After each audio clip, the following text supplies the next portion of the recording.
Hello viewers. Halo guys, balik lagi sama aku, Rifki Hadian. Di video kali ini, sesuai judulnya, aku mau ngasih tips and tricks nih gimana caranya mengatasi rasa bosan yang mungkin sedang kalian alami sekarang. Banyak banget sih teman-teman gue, murid-murid gue, atau orang-orang di sekitar gue yang kayak, "Kak, bosen nih, udah dari sekitar Maret 2020 sampai sekarang Mei 2021 kita lebih cenderung di rumah aja, lebih banyak di rumah, ngelakuin hal monoton sehingga ngebuat kita bosen, Kak.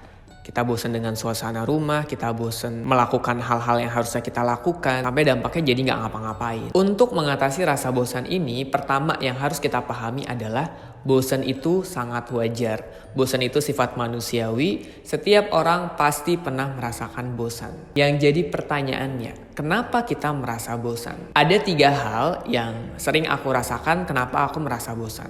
Pertama, aku melakukan pekerjaan yang monoton dan terus-menerus hingga akhirnya aku bosan untuk mengerjakan pekerjaan tersebut. Repetitif mulu, diulang-ulang mulu. Karena monoton dan gampang untuk dilakukan akhirnya menjadi tidak menantang. Atau yang kedua, aku memiliki emotional awareness yang rendah. Maksudnya rendah apa? Aku gak sadar kenapa ya aku bosen. Apa ya yang menyebabkan aku bosan?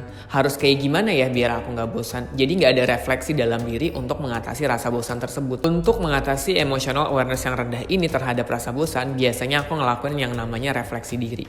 Aku tanya lagi sama diri aku, yang nyebabin aku bosan apa ya? Oh, ternyata tadi perilaku yang repetitif, ulang-ulang itu aja, belajar di rumah aja. Kayaknya dari pagi sampai malam nih jadwalnya tuh berjalan itu-itu aja, nggak ada yang suatu hal yang baru. Yang ketiga, karena aku nggak punya suatu tujuan yang jelas, aku nggak tahu aku ke depannya mau gimana. Aku ngerjain sesuatu hal ya kerjain aja, tapi nggak ada hal besar yang ingin aku gapai. Itu juga kadang-kadang ngebuat aku menjadi bosan dan aku jadi nggak ngapa-ngapain akhirnya. Nah, sebenarnya untuk mengatasi rasa bosan ini, ada salah satu teknik yang bagus banget namanya SMART. SMART itu singkatan ya teman-teman. Jadi kalau teman-teman lagi bosan, coba deh ngelakuin sesuatu tapi semuanya terukur dengan teknik SMART ini. Pertama, apakah hal yang ingin teman-teman gapai spesifik atau enggak?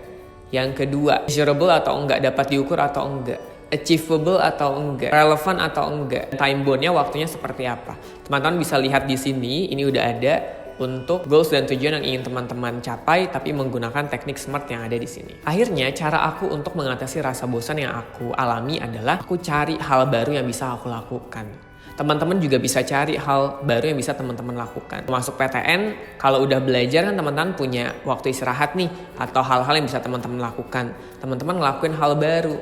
Contoh misalnya sekarang nih ya, harusnya aku nggak ngajar, harusnya aku di rumah aja. Tapi karena aku ngerasa kayak situasi di rumah, kalau bikin video agak bosen deh. Aku ke kantor aja deh, aku bikin video di sini suasananya. Menjaga jarak, tapi aku ngerasa ada atmosfer yang baru dibandingkan aku di kamar terus.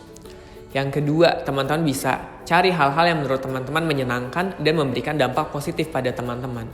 Contoh misalnya, kayaknya aku terlalu kurus deh, kayaknya kalau olahraga nih bagus deh buat aku misalnya. Ya udah akhirnya sekarang aku mulai olahraga dan aku kasih jadwal-jadwalnya karena aku lagi punya waktu luang yang cukup banyak. Teman bisa belajar masak. Kalau teman-teman punya passion di ngelukis, teman-teman bisa coba melukis hal-hal yang teman-teman inginkan.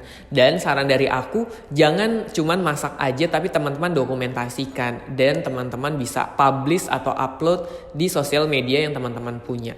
Sehingga nanti hal yang teman-teman lakukan itu pertama bisa dilihat lagi, yang kedua bisa abadi, yang ketiga bisa dilihat juga sama banyak orang dan teman-teman bisa dapat feedback yang positif dari orang-orang tersebut kayak, "Ih keren ya udah bisa belajar masak" misalnya. Atau misalnya mau dong diajarin, atau misalnya lukisannya bagus. Gimana sih teknik-tekniknya dan lain sebagainya. Atau kalau teman-teman ngerasa, "Kak aku gak jago masak," dimarahin ibu. "Kak aku nggak bisa ngelukis juga, tapi mau buat sesuatu yang baru Kak di sosial media, aku mau jadi content creator." Teman-teman bisa untuk bikin podcast, teman-teman bisa untuk ngasih pandangan teman-teman mengenai isu-isu atau hal-hal yang sedang terjadi sekarang. Teman-teman bisa buat video untuk teman-teman upload di YouTube teman-teman sehingga teman-teman belajar dan merasa, oh jadi content creator tuh seperti apa ya. Dan kita nggak akan tahu, jangan-jangan nanti video, pandangan, dan hal-hal yang teman-teman buat bisa jadi viral dan ditonton banyak orang. Sehingga menurut aku bagus banget untuk melakukan hal-hal baru tanpa menyampingkan hal-hal yang harus teman-teman lakukan ya. Kalau emang teman-teman lagi mengejar PTN ya sambil belajar juga. Atau teman-teman lagi ada ujian atau lagi kuliah ya jangan lupa belajar juga. At least bagi waktunya juga harus baik gitu. Oke, cukup segitu aja video dari aku. Thank you banget yang udah nonton video ini. Hope you enjoyed dengan videonya. Dan sampai jumpa di video-video aku yang selanjutnya ya. See you next time guys. Bye.